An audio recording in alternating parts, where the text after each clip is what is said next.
Do you feel that you are tired all the time? Do you find it difficult to wake up in the morning? Do you see other people of your same age with greater amounts of energy and wonder why? Well, keep listening as we go through 7 major reasons why you are likely feeling tired, and more crucially, what you can do to overcome these obstacles and start feeling great again. Hi, welcome back to the channel. My name is Dr. Aziz. I'm a physician based in the UK, and I'm here today to help you feel energetic and bouncing again. Number 1, sleep. Lack of sleep, both in quantity and quality, is one of the major causes of chronic fatigue. Poor sleep results in the production of cortisol and inflammation. For good sleep, you need good sleep hygiene. What do we mean by this? A few things. Regular sleeping time and waking times. No caffeine at least 10 hours before bedtime. Caffeine can actually stay in your circulation at low levels for up to 12 hours. So if you're having sleep issues, no caffeine after lunchtime. Switch to decaf or try alternate drinks. No screens or rigorous exercise at least an hour before bed. You don't want your adrenaline rocketing just before you go to sleep. You want to be in a parasympathetic or calm, relaxed state before you go to sleep. Number 2, lack of exercise. Now we need to get a little molecular here. As we age, the number of mitochondria in our cells reduce. Mitochondria are the powerhouses of our cells and bodies. They produce something called ATP, adenosine triphosphate, which provides energy to our cells and bodies. Now, if we are inactive and don't exercise, we will progressively get more tired as we lose more and more mitochondria. But we can fight back. How? Very simple. Exercise. Regular exercise 3 or 4 times a week. Not, oh, I walk,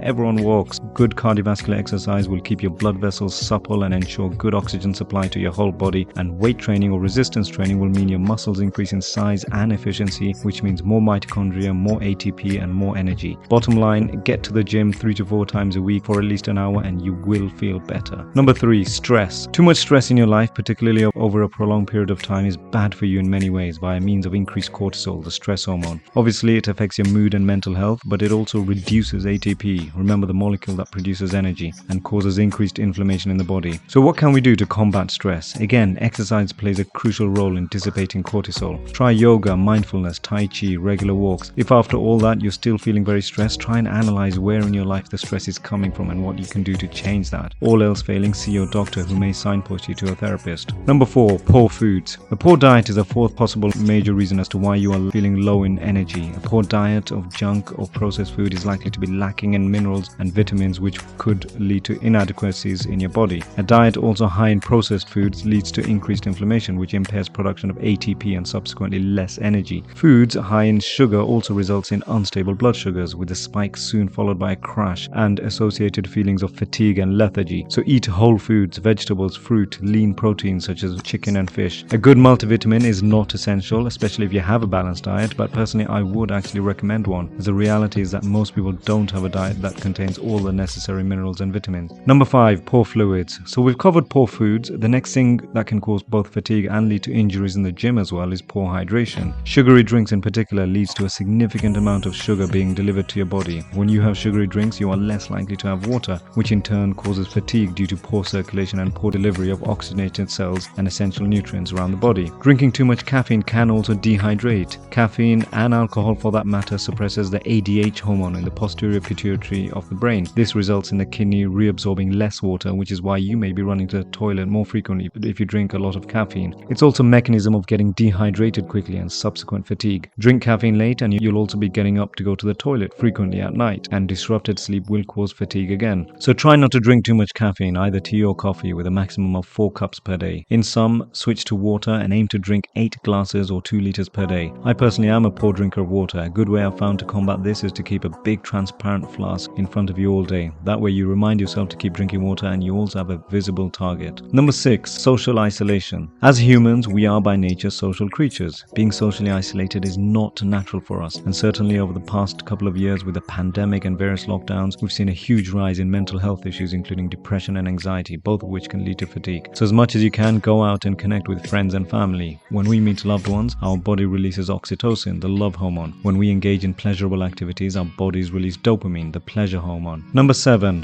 undiagnosed medical conditions. Now the 7th and final major cause of feeling tired is often an underlying medical condition which could be undiagnosed. Examples of this include thyroid issues, diabetes or celiac disease. So if you've tried all the previous suggestions of good sleep, exercise, diet, fluids and connecting with others but are still feeling lethargic, then certainly touch base with your doctor. Many of the medical conditions that can cause fatigue can be checked for by simple blood tests. As mentioned, a good sleep cycle is crucial, and with that in mind I'd recommend watching these animated summaries on the Morning Miracle and the 5 a.m. Club, which we've covered here on this channel and which I'll link here for you to watch absolutely free. We also mentioned dopamine, the pleasure hormone, and you may like this video with scientific studies comparing how much dopamine is released when you eat chocolate compared to sex and even drugs. Anyway, I hope you learned something useful and enjoyed this summary. If you want to keep learning about psychology, medicine, or life hacks, hit the like, subscribe, and notifications button. Any suggestions or comments, feel free to post below. Until next time, stay safe.